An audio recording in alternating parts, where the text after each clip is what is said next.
Halo guys, assalamualaikum warahmatullahi wabarakatuh. Nih, cantik. Dia itu paling seneng kalau udah bersih-bersih bulunya ya. Ya, begitulah cantik. Kalau dicariin kutu susah banget.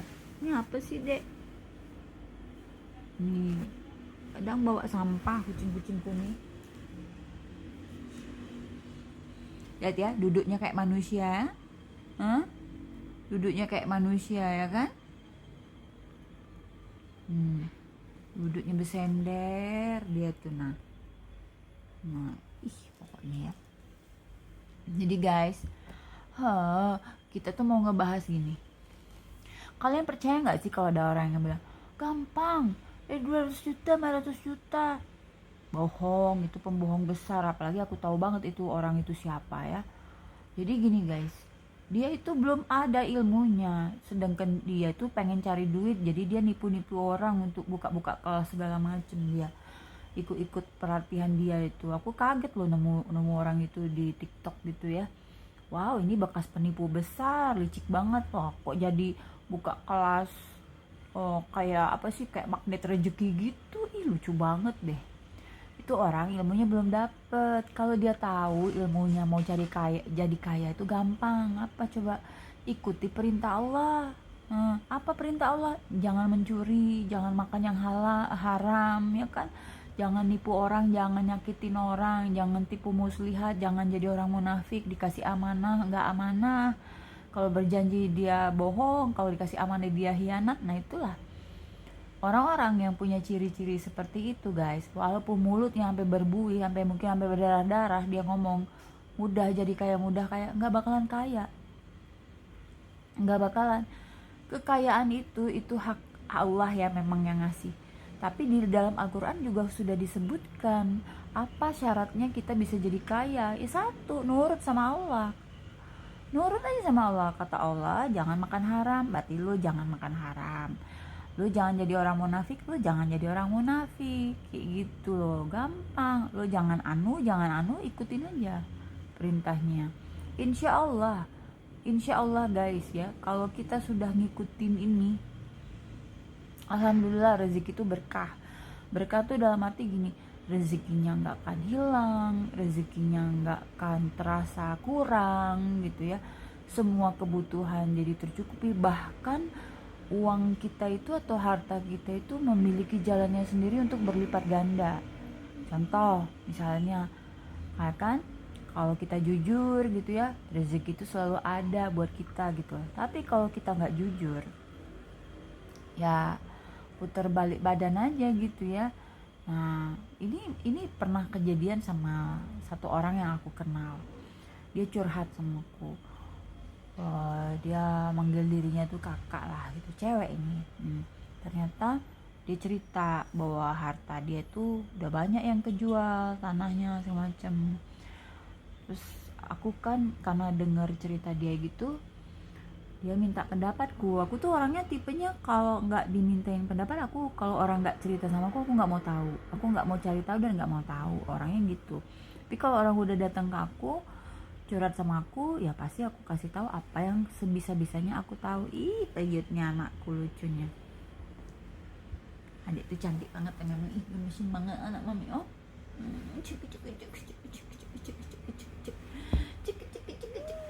nah akhirnya aku bilang, cobalah kakak introspeksi diri. Aku bilang, ternyata dia ngaku ya bahwa dia, aku nggak sebut nama ya, jadi kalian juga nggak tahu siapa orang ini kan.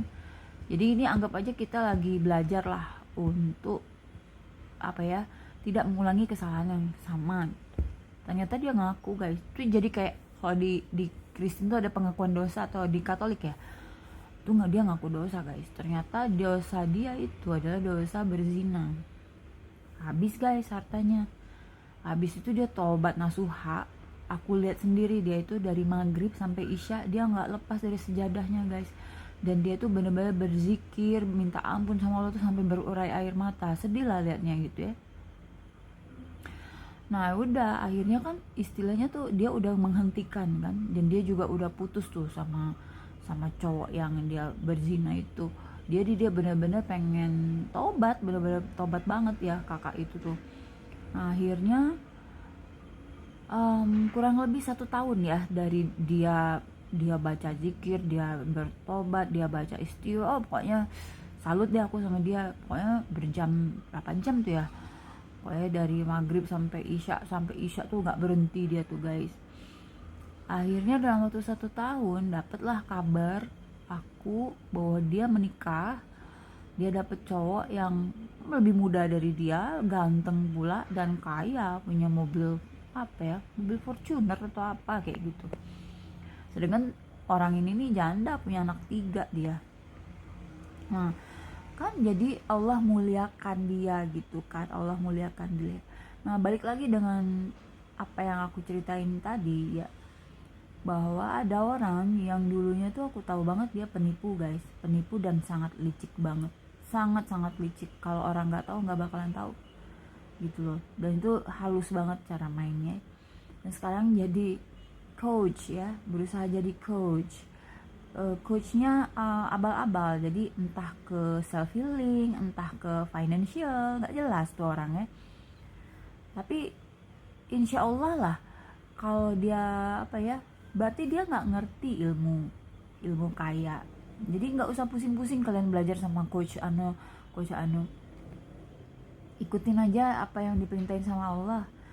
Jangan main riba ya, jangan gitu kan. Jangan campur adukkan harta bersih dengan harta kotor guys, ya kan. Intinya gini loh, kita semua nih pendosa, nggak ada yang nggak berdosa. Pasti kita bikin kesalahan lah, ada lah, kita tuh selalu dosanya. Kita tuh tempatnya dosa, tempatnya segala kelemahan, ya kan. Tapi setidaknya ketika kita berusaha banget secara kafah ya, berusaha ini dalam arti berusaha ya, namanya manusia ada titik lemahnya, bener nggak, termasuk aku. Tapi kita tuh berusaha banget gitu. Aduh, misalnya ditawarin deposito, enggak deh, udah nggak mau lagi deh yang gitu-gitu. Itu tuh apa ya, intinya jangan ngambil hak orang, jangan ngambil yang bukan hakmu, jangan ngambil yang haram, jangan ngambil yang ngelicikin orang, jangan. Ngerinya apa coba guys, harta kotor itu dia akan membawa pasukannya untuk mengambil harta bersihnya. Itu yang terjadi.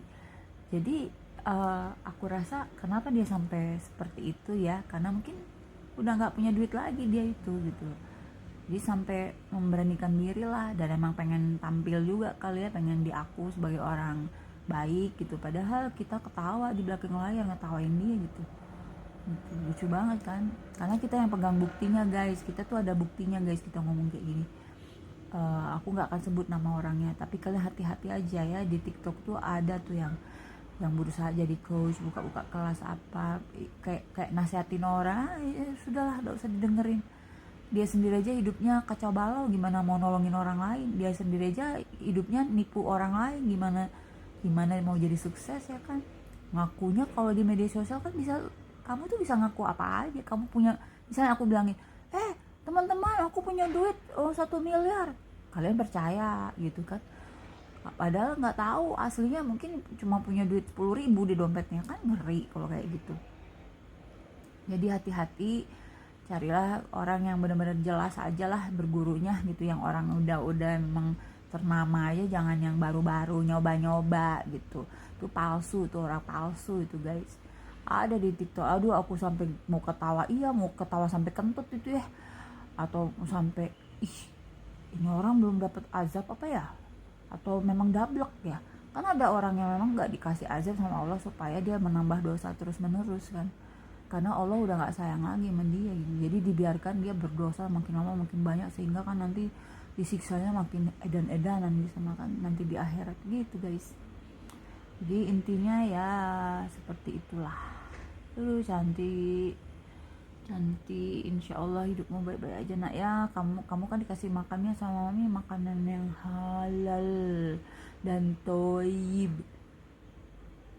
Kebayang nggak tuh orang nipu kita rame-rame loh, itu gila. Minta maafnya kayak gimana ke ratusan orang. Hati-hati ya guys, jangan percaya sama orang-orang, jangan mudah percaya.